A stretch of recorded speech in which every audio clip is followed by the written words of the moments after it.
आज का जो टॉपिक है वो है स्पेसिफिक रेजिस्टेंस ऑब्लिक रेजिस्टिविटी। ठीक है ना। आज हमने स्पेसिफिक रेजिस्टेंस और रेजिस्टिविटी पढ़ना है। देखिए, पहले क्या लगा है, स्पेसिफिक मतलब स्पेसिफिक वैल्यू बता रहे हैं। तो स्पेसिफिक वैल्यू बता रहे हैं मतलब ये किसी मटेरियल का प्रॉपर्टी है, वायर का प्रॉपर्टी नहीं है। रेजिस्टेंस और रेजिस्टिविटी में थोड़ा देखते हैं। देखिए, रेजिस्टेंस जो है वो कोई वायर कितना करंट को अपोज कर रहा है, फ्लो होने को बता रहा है। रेजिस्टिविटी उस मटेरियल का एक स्पेसिफिक प्रॉपर्टी है जो ये बताएगा कि वो कितना ज़्यादा या कितना कम रेजिस्टेंस ऑफर कर सकता है या करेगा। स्पेसिफिक रेजिस्टेंस क्या बता रहे हैं? रेजिस्टेंस बता रहा है कि कोई वायर करंट को कितना फ्लो करेगा, कितना करंट के फ्लो को कितना अपोज करेगा। जबकि रेजिस्टिविटी इस बात को बताएगी कि उस मटेरियल की क्या कैरेक्टरिस्टिक है, वो मटेरियल जो है वो रेजिस्टेंस को कितना उसका कैरेक्टरिस्टिक क्या, कितना अपोज करने की उसकी टेंडेंसी है। स्पेसिफिक रेजिस्टेंस अलग चीज़ है, रेजिस्टेंस अलग चीज़। रेजिस्टेंस वायर पर डिपेंड करेगा, जबकि स्पेसिफिक रेजिस्टेंस रेजिस्टिविटी मटेरियल और टेम्परेचर पर डिपेंड करेगी। अगर किसी वायर का रेजिस्टेंस चेंज, किसी वायर की लेंथ या डायमेंशंस या एरिया ऑफ क्रॉस सेक्शन हम लोग चेंज करते हैं, उसके रेजिस्टेंस में चेंज आ जाए तो रेजिस्टेंस चेंज हो रहा है, तो इसका मतलब ये नहीं कि उसका रेजिस्टिविटी चेंज होगा। रेजिस्टिविटी केवल तब चेंज होगा जब हम मटेरियल को चेंज करें या उसका टेम्परेचर चेंज करें। तो स्पेसिफिक रेजिस्टेंस अलग चीज़ है, रेजिस्टिविटी अलग चीज़। देखिए, तो समझने के लिए क्या करते हैं, मैं दो वायर लिया, एक वायर ये लिया, इसका लेंथ L है, एरिया A है, कुछ मान लेते हैं। अब मैं इस वायर को खींचा, इस वायर को खींचने पर मैंने इसकी डायमेंशन चेंज करी, इसकी डायमेंशन चेंज कर दी, एरिया बढ़ा दिया, एरिया कम कर दिया, लेंथ बढ़ा दी। ठीक है। अब मान लीजिए कि यहाँ पर भी कोई बैटरी लगा है, यहाँ पर भी कोई बैटरी लगा है विद रिहोस्टेट। तो रिहोस्टेट हमने इस तरीके से कंट्रोल किया कि यहाँ पर जो करंट का वैल्यू है वो भी आई है और इस वायर में भी जो करंट का वैल्यू है वो भी आई है। मान लेते हैं कि यहाँ आई 1 एम्पियर है और यहाँ पर भी आई का वैल्यू 1 एम्पियर है। 1 एम्पियर मतलब 1 एम्पियर मीन्स 1 एम्पियर का मतलब रहा 1 coulomb per second. 1 coulomb per second means 6.25 into 10⁻18 electrons crosses per second in any cross section of the wire. तो यहाँ एक एम्पियर करंट है, यहाँ भी एक एम्पियर करंट है। तो यहाँ इस क्रॉस सेक्शन से पर सेकेंड कितने इलेक्ट्रॉन ड्रिफ्ट या क्रॉस कर रहे हैं बताइए, 6.25 इंटू 10⁻18 इलेक्ट्रॉन। और यहाँ पर भी पर सेकेंड कितने इलेक्ट्रॉन क्रॉस कर रहे हैं, 6.25 इंटू 10⁻18 इलेक्ट्रॉन। तो यहाँ 6.25 इंटू 10⁻18 इलेक्ट्रॉन पर सेकेंड क्रॉस किए। तो इसका मतलब देखा, अब यहाँ का क्रॉस सेक्शन क्या है, बड़ा है, यहाँ क्रॉस सेक्शन क्या है, कम है। तो यहाँ इलेक्ट्रॉन के कोलिजन का रेट इसके रिस्पेक्ट में कम होगा। मतलब यहाँ रेजिस्टेंस कम है और यहाँ रेजिस्टेंस ज़्यादा है। अब रेजिस्टेंस तो चेंज हो गया, लेकिन रेजिस्टिविटी में कोई फ़र्क नहीं पड़ा, क्योंकि रेजिस्टिविटी जो है वो मटेरियल का प्रॉपर्टी है कि वो मटेरियल कितना ज़्यादा अपोज रेजिस्टेंस करंट को फ्लो होने में करेगा। तो स्पेसिफिक रेजिस्टेंस अलग चीज़ है, रेजिस्टेंस अलग चीज़ है। रेजिस्टिविटी मटेरियल का प्रॉपर्टी है, जबकि रेजिस्टेंस जो है वो मटेरियल पर तो डिपेंड करेगा ही करेगा, साथ में वायर की डायमेंशंस पर भी वायर की डायमेंशंस पर भी डिपेंड करेगा। अगर वायर की डायमेंशन चेंज होंगी तो इसका मतलब रेजिस्टेंस चेंज हो रहा है। अगर वायर की डायमेंशन हमने चेंज करी without changing its material, this means that resistivity remains unchanged. Resistivity में कोई फ़र्क नहीं पड़ेगा। फ़र्क कहाँ पड़ेगा, रेजिस्टेंस में। देखिए, इसका लेंथ कम है। अब मान लीजिए कि current y to x flow हो रहा है, तो electron x to y drift करें जो भी है, तो यहाँ पर एरिया ऑफ क्रॉस सेक्शन ज़्यादा है तो कोलिजन के रेट कम होंगे। यहाँ क्रॉस सेक्शन कम है तो इसका मतलब कोलिजन बढ़ेगा। इलेक्ट्रॉन पॉजिटिव आयन के साथ कोलिजन कर रहा है, तो इलेक्ट्रॉन जो पॉजिटिव आयन के साथ कोलिजन कर रहा है, इस कोलिजन की फ्रीक्वेंसी, ये कोलिजन का फ्रीक्वेंसी बेसिकली रेजिस्टेंस डिफाइन करता है।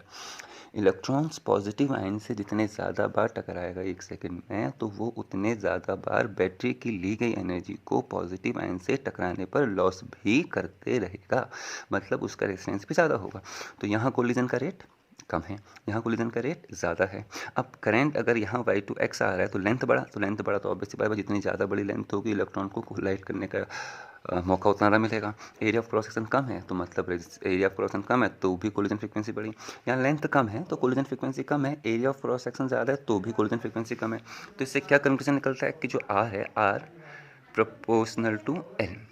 आर किस में डिपेंड कर रहा है, एल पर, मतलब लेंथ इतना ज़्यादा होगा, इलेक्ट्रॉन पॉजिटिव आयन के साथ उतना ही ज़्यादा कोलिजन करेगा, रेजिस्टेंस उतना ही ज़्यादा होगा।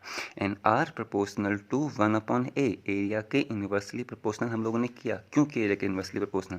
जितना बड़ा एरिया होगा, इलेक्ट्रॉन को पॉजिटिव आयन से कोलाइड करने का फ्रिक्वेंसी उतना ही कम होगा। एक बार नोटिस कीजिए, दोनों में कितना करंट है, 1 एम्पियर। यहाँ कितने इलेक्ट्रॉन क्रॉस कर रहे हैं, 6.25 × 10⁻18। यहाँ कितने इलेक्ट्रॉन क्रॉस कर रहे हैं पर सेकेंड, 6.25 × 10⁻18। लेकिन यहाँ एरिया कम है, तो ये एज्यूम कर सकते हैं कि यहाँ पर जो एरिया कम है, मतलब एरिया कम है तो जगह थोड़ी कंजेस्टेड टाइप की है, मतलब कोलिजन ज़्यादा होंगे, कोलिजन कम होंगे। कोलिजन कम होंगे किसके, इलेक्ट्रॉन के पॉजिटिव आयन के साथ। इलेक्ट्रॉन के पॉजिटिव आयन के साथ कोलिजन कम होंगे, मतलब इलेक्ट्रॉन का जो एनर्जी लॉस हो रहा है, जो बैटरी से एक्स्ट्रा एनर्जी लेके आया, उसका लॉस भी कम होगा, यहाँ लॉस ज़्यादा होगा। मतलब यहाँ रेजिस्टेंस ज़्यादा है, यहाँ रेजिस्टेंस कम है। यहाँ हीट का फॉर्म ज़्यादा, हीट ज़्यादा कवर ज़्यादा क्रिएट होगी, यहाँ पर हीट कम क्रिएट होगी। तो आर प्रोपोर्शनल टू एल जितना ज़्यादा होगा, लेंथ इतना ज़्यादा होगा, इलेक्ट्रॉन के कोलिजन की फ्रीक्वेंसी बढ़ेगी। एरिया ऑफ क्रॉस सेक्शन कम होगा तो ऑब्वियस सी बात है तब भी रेट ऑफ कोलिजन बढ़ेगा, तो दोनों में केसेस में रेजिस्टेंस बढ़ना है। तो इससे क्या कंक्लूजन निकला, R proportional to L, R proportional to 1/a। अब 9th या 10th में हमने जिस तरीके से किया था वैसे करते हैं 1 and 2। तो फ्रॉम 1 and 2 क्या कंक्लूजन निकलता है, from 1 and 2, from 1 and 2 R proportional to, दोनों को मिक्सअप करते हैं L/a, तो are proportional to L/a।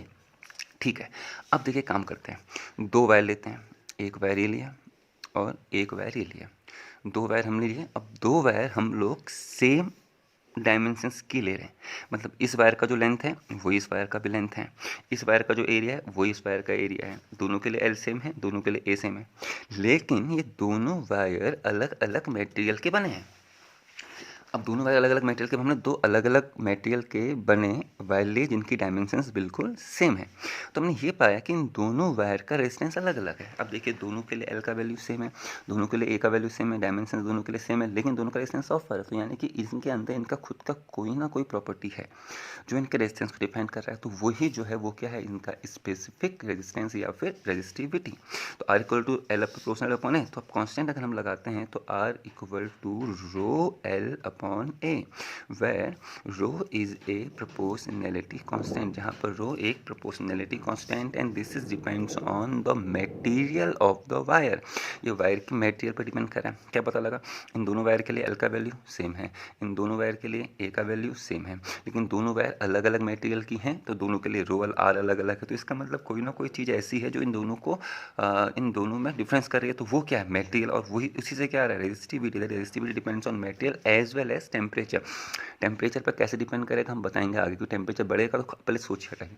Temperature अगर बढ़ा तो टेम्परेचर बढ़ने में क्या होगा, थर्मल वेलोसिटी बढ़ेगी। थर्मल वेलोसिटी बढ़ेगी तो क्या होगा, ऑब्वियस सी बात है कि भाई इलेक्ट्रॉन ज़्यादा कोलिजन करेगा पॉजिटिव आयन से। आप अपने स्कूल से घर तक जाते हैं, ठीक है, आप जितने ज़्यादा स्पीड से चलेंगे तो आप उतने ही कम टाइम में उतने ज़्यादा घरों को कवर करेंगे ना। जितने ज़्यादा घर कवर होंगे तो ऑब्वियस सी बात है कम टाइम में कवर हो रहा है, तो जितने ज़्यादा पॉजिटिव आयन से टकराएगा तो उतने ही ज़्यादा कोलिजन्स होंगे, उतनी ज़्यादा बार एनर्जी का लॉस ऑफ रेजिस्टेंस बढ़ेगा। दिस इज रो, तो टेम्परेचर डिपेंड करता है। This rho is the specific property of material is called specific resistance oblique resistivity. तो ये है आपका रेजिस्टेंस, रो क्या है, स्पेसिफिक रेजिस्टिविटी। चलिए काम करते हैं, इसमें से रो सेपरेट करते हैं। रो इज इक्वल्स टू कितना आ गया, आर ए अपॉन एल। तो rho is equals to R A upon L. इसमें से हम लोगों ने जब रो को सेपरेट किया तो आया। अच्छा, अब हम क्या कर रहे हैं कि आपका कोर्स है 12th का, सबके लिए जैसा कोर्स है, सबके लिए एक जैसी बुक्स हैं, सबको पढ़ाई भी एक तरीके से आ रहा है, लेकिन उसके बाद भी सबके मार्क्स अलग अलग आ रहे हैं। इसका मतलब क्या है कि आप सबके लिए क्राइटेरिया सब कुछ सेम रखा है, लेकिन आप सबके पढ़ने की जो प्रॉपर्टी, स्पेसिफिक प्रॉपर्टी, वो अलग अलग है। तो इसलिए आपके मार्क्स भी क्या आ रहे हैं, अलग अलग। क्राइटेरिया सबके लिए क्या रखा है, सेम। तो अगर यहाँ पर रो को चेक करना है, आपकी स्पेसिफिक प्रॉपर्टीज चेक करनी है, क्राइटेरिया चेक करना, आपकी स्पेसिफिक प्रॉपर्टीज चेक करनी है वायर की, तो क्राइटेरिया क्या रखना पड़ेगा, सेम रखना पड़ेगा। इसलिए हम रो को जब डिफाइन करते हैं तो हम क्राइटेरिया सेम रखेंगे। तो इसलिए हमने ए जो लिया वो 1 मीटर स्क्वायर, 1 मीटर स्क्वायर किसी वायर का चेक करने के लिए ए का वैल्यू हम 1 मीटर स्क्वायर ले रहे हैं, और एल इक्वल टू हम लोग ले रहे हैं 1 मीटर। मतलब अगर हम जब भी रो की बात करेंगे, रो को हमको डिफाइन करना होगा, तो हम एक ऐसे वायर की बात करेंगे जिसका area of cross section 1 metre square हो और लेंथ कितना हो 1 मीटर। मतलब अगर हम सिल्वर की रेजिस्टिविटी की बात करेंगे, सिल्वर का रेजिस्टिविटी हमको दिया है, तो इसका मतलब सिल्वर का एक ऐसा वायर जिसकी लेंथ 1 मीटर है, area of cross 1 metre square है। एल्यूमिनियम का रेजिस्टिविटी चेक करेंगे, तो इसका मतलब एल्यूमिनियम का कैसे वायर लेंगे जिसका लेंथ 1 मीटर होगा, area of cross 1 metre square करेंगे। सबके लिए डायमेंशंस हम लोगों ने क्या रखनी है, सेम रखनी है। ए का वैल्यू कितना रखा 1 मीटर स्क्वायर, एल का वैल्यू कितना रखा 1 मीटर। दोनों को अगर रखेंगे तो R is rho is equal to कितना आ गया, R 1 metre square, 1 metre, metre से मीटर कटा तो कितना बचा मीटर। आर का यूनिट क्या है, ओम, तो आर ओम मीटर, तो रो का यूनिट क्या रहा, रो का रो क्या है, रो इक्वल टू आर। तो रो आर के बराबर ही तो है, लेकिन किस आर के बराबर, किस वायर के आर के बराबर है, ये उस वायर के आर के बराबर जिसका लेंथ 1 मीटर है और area of cross section 1 metre square है। जैसे मैं सिल्वर की बात करूँ तो सिल्वर के लिए जो रो का वैल्यू है, ठीक है, एनसीईआरटी से पकड़ते हैं, सिल्वर है, देखिए सिल्वर के लिए रो का जो वैल्यू है 1.6 इंटू 10⁻⁸ है, 1.6 इंटू 10⁻⁸।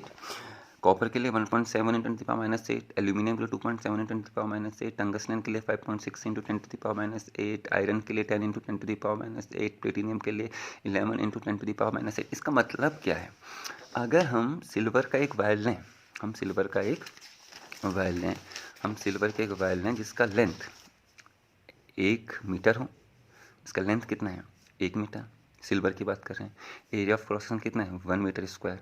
तो इसके लिए जो रो है वो रो कितना कह रहे हैं 1.6 into 10⁻⁸ ohm metre, that is rho R के बराबर है, किस आर के बराबर है, यानी कि सिल्वर का एक ऐसा वायर जिसका लेंथ 1 मीटर है, area of cross section 1 metre square है, तो ऐसा वायर कितना रेजिस्टेंस ऑफर करेगा 1.6 इंटू 10⁻⁸ ओम।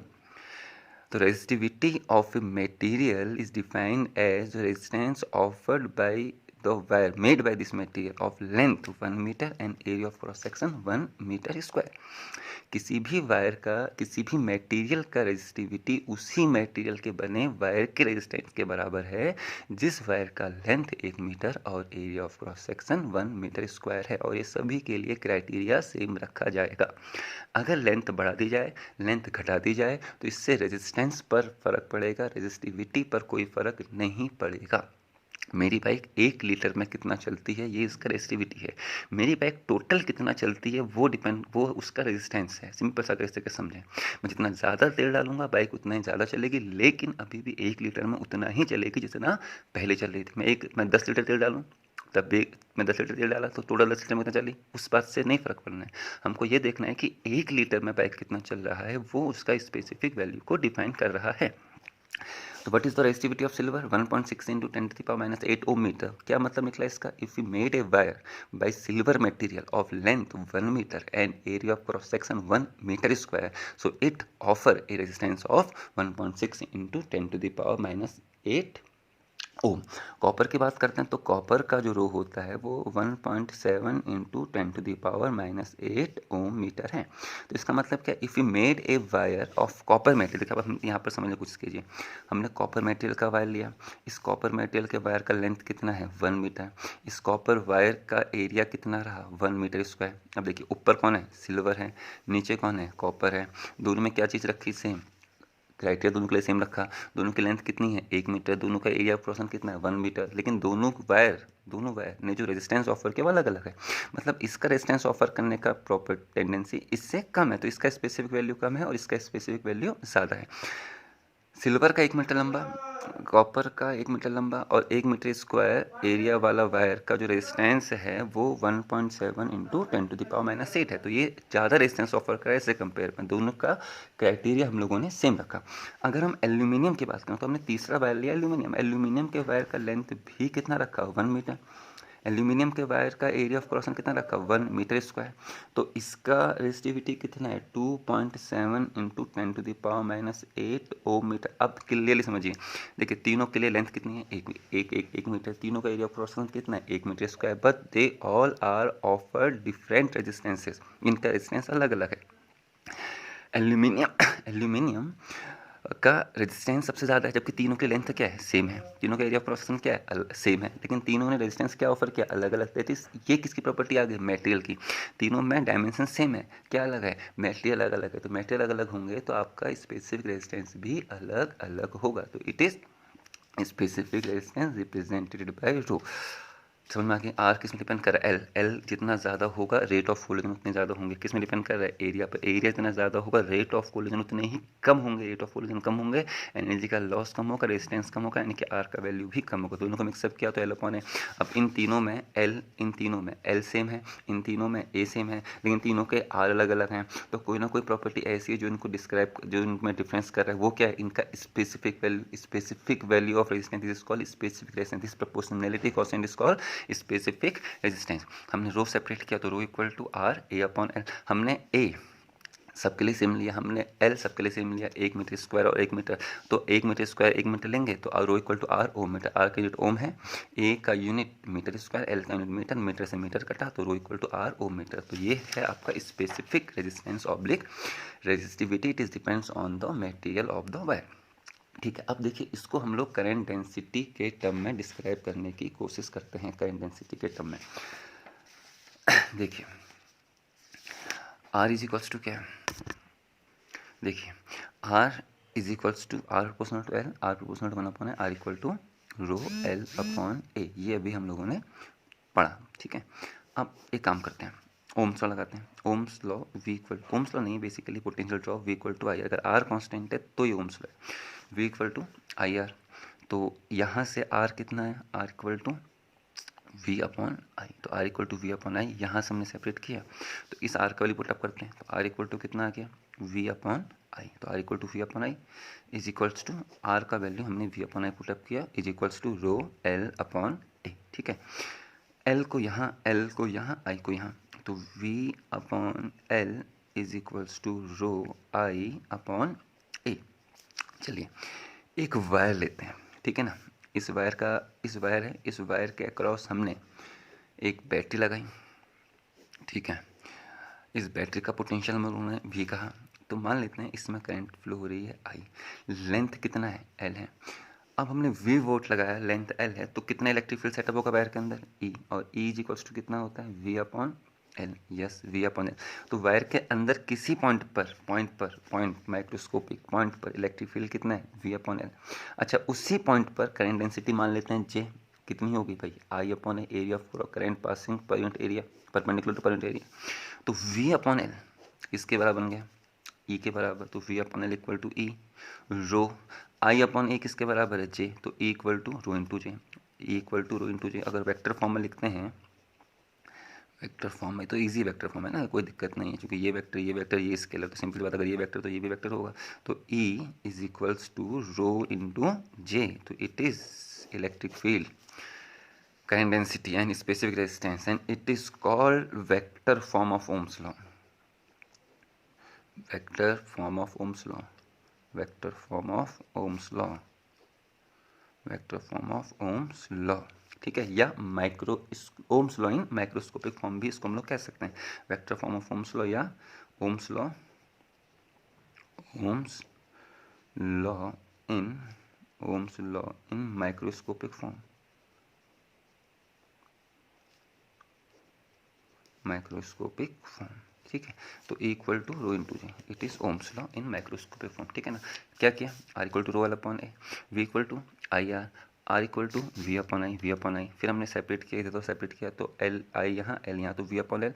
तो वायर के अंदर किसी पॉइंट पर इलेक्ट्रिक फील्ड कितना होता है, वी अपॉन एल। डेंसिटी कितनी होगी उसी पॉइंट पर, आई अपॉन ए। तो आई अपॉन ए किसको डिस्क्राइब कर रहा है, जे को। वी अपॉन को डिस्क्राइब कर रहा है, ई को। तो E equal to rho into J, या E vector equal to rho into vector J. देख कितनी खास बात है, इलेक्ट्रिक फील्ड जितना ज़्यादा होगा करंट डेंसिटी उतनी ही ज़्यादा होगी किसी पर्टिकुलर पॉइंट पर। दैट इज इलेक्ट्रिक फील्ड बढ़ेगा तो करंट डेंसिटी भी बढ़ेगी, इलेक्ट्रिक फील्ड घटेगा तो करंट डेंसिटी भी घटेगी। मतलब अगर मैं यहाँ पर वायर को खींचूँ, इमेजिन कीजिए मैंने वायर को खींचा, वी तो सेम था, वायर को खींचा, वी सेम है, तो इसका मतलब एल बढ़ा तो ई का वैल्यू कम हुआ। तो किसी पॉइंट में इलेक्ट्रिक फील्ड कम हुआ तो उस ऑटोमेटिकली उस पॉइंट पर इलेक्ट्रिक फील्ड कम हो रहा है तो करंट डेंसिटी की वैल्यू भी वहाँ पर घटेगी, ठीक है ना। अच्छा, अब आप लोग कहेंगे सर यहाँ पर एक अगर वायर खींचेंगे तो ए भी तो घटेगा, तो ये तो बढ़ना चाहिए। देखो आई इक्वल टू एक फॉर्म और था NE/AVD अपॉन ए, तो ए से ए कटा, तो J इज इक्वल्स टू कितना आ गया NE/VD। अब समझिए, अगर आप वायर को खींचेंगे सेम पोटेंशियल पर, हमने वायर को खींचा तो वायर का लेंथ बढ़ा, वायर का लेंथ बढ़ा तो वायर के अंदर किसी पॉइंट में इलेक्ट्रिक फील्ड घटा, वायर के अंदर इलेक्ट्रिक फील्ड घटा तो करंट डेंसिटी भी घटेगी, क्योंकि वीडी कम हो चुका है। वीडी कम क्यों हुआ, वीडी इज इक्वल्स टू कितना रहा भाई, ए टाउ, एक टाउ होता है ना, तो डिफ्रेसिटी जो होती है वो ए इंटू टाउ, टाउ क्या होता है रिलेक्शन टाइम। अगर आप वायर को खींचोगे तो ऑब्वियस सी बात है क्रॉस सेक्शन घटने से रेट ऑफ कोलिजन बढ़ेंगे, जो सक्सेसिव कोलिजन के बीच का टाइम अब पहले से कम होगा, ड्रिफ्ट वेलोसिटी भी कम होगी। तो it is Ohm's law in vector form.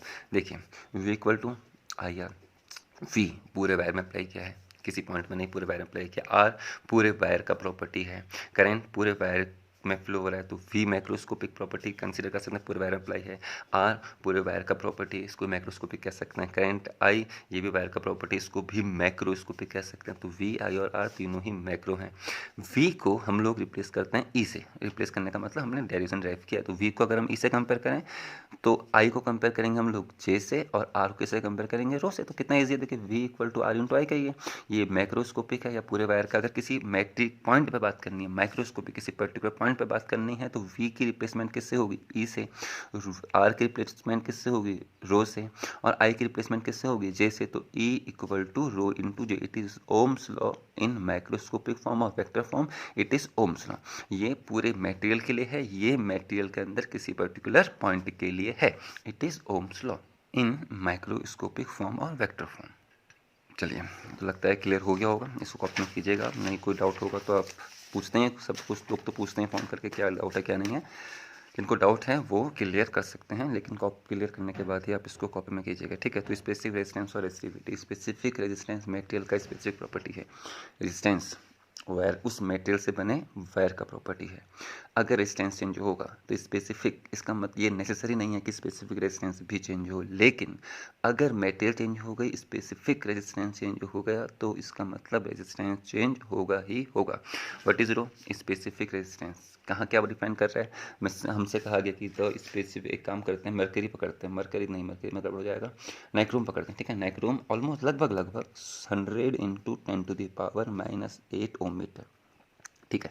ये रेजिस्टिविटी किसकी है, नाइक्रोम की। तो इसका मतलब क्या निकला, if you made a wire by, अगर हम नाइक्रोम के मटेरियल का एक वायर बनाएं जिसकी लेंथ कितनी लें 1 मीटर, और एरिया ऑफ क्रॉस सेक्शन कितना लें 1 मीटर स्क्वायर, तो जो उसका रेजिस्टेंस होगा वो कितना होगा 100 इंटू 10⁻⁸ ओम मीटर। अब इसमें सभी टेबल को डिस्कस कर लेते हैं। सिल्वर का रेजिस्टिविटी 1.6 इंटू 10⁻⁸ ओम मीटर, ओम मीटर 0 डिग्री सेंटीग्रेड में, ये सब के सब किसमें 0 डिग्री सेंटीग्रेड में। टेम्परेचर पर भी इसका फर्क पड़ता है, वो अगले टॉपिक में हम लोग देखेंगे कि रेजिस्टेंस और रेजिस्टिविटी में टेम्परेचर का क्या फ़र्क पड़ता है। सिल्वर का रेजिस्टिविटी कितना है 1.6 into 10⁻⁸ ohm metre, means if you made a, अच्छा यहाँ पर जितने भी लोग, जितने भी मटेरियल दी, जितने भी मटेरियल रेजिस्टिविटी दी, इन सब में क्या सेम है, इन सब मटेरियल से एक वायर बनाया है जिस वायर का लेंथ 1 मीटर है और area of cross section 1 metre square, सबके लिए डायमेंशन सेम है, लेकिन सबके रेजिस्टेंसेस की वैल्यू क्या है अलग अलग, मतलब सबके लिए क्राइटेरिया सेम रखा, लेंथ सेम रखी, area of cross section same रखा, टेम्परेचर सेम रखा, लेकिन सबने रेजिस्टेंस अलग अलग ऑफर की, मतलब इनके स्पेसिफिक वैल्यू रेजिस्टेंस ऑफर करने की टेंडेंसी सबके लिए क्या है, अलग अलग है, ठीक है ना। तो ये क्या है, स्पेसिफिक रेजिस्टेंस और रेजिस्टिविटी, ठीक है ना। चलिए एक टॉपिक और देख लेते हैं, क्या है, कार्बन कलर को, ठीक है। चलिए इसको कल ही देखेंगे, ठीक है ना। चलिए इसको आज कीजिएगा।